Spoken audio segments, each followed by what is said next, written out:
In the meantime, we do continue to get earnings that are rolling in, including General Motors, which is just out with its quarterly results. Phil LeBeau has the numbers. Phil, good morning.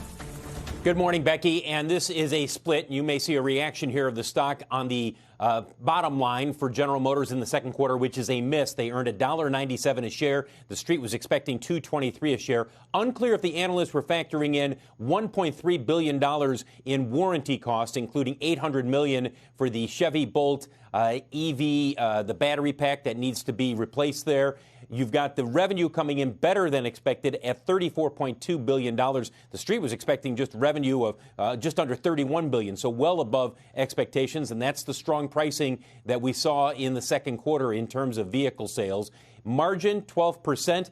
Free cash flow of $2.5 billion, and basically they made most of their money in North America. That's not a surprise. $2.9 billion out of the $4.1 billion coming from North America. But the other factor here is the guidance. It is changing. It is increasing. General Motors will be increasing its full-year earnings expectation to $11.5 to $13.5 billion. The previous guidance was to earn between $10 and $11 billion. So that's a healthy increase. That works out to now expecting to make between $5.40 and $6.40 a share. The previous guidance from General Motors between $4.50 and $5.25. By the way, the consensus on the street is for $7.39. Unclear, however, what that wide range might be in terms of analyst expectations.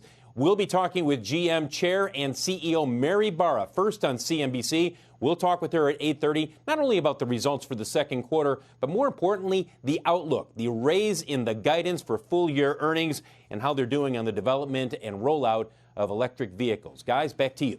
Phil, been watching the stock tick. Initial tick was lower. Based on that, we'll see what happens with the guidance if it kind of picks up a little bit after that.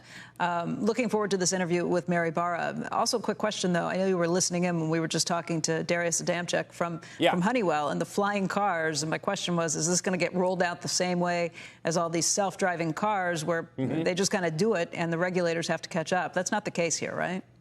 Correct. It'll be far different with eVTOLs. With eVTOLs, there will be full certification by the FAA before they go into actual service. And they're already doing dozens, if not hundreds of test flights for the various eVTOLs that are in development right now. But we're a long ways from those actually going into service where you look up and you say, okay, there's one taking off and landing.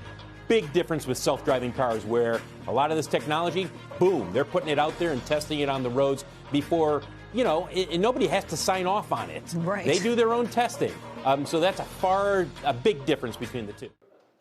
Shepard Smith here. Thanks for watching CNBC on YouTube.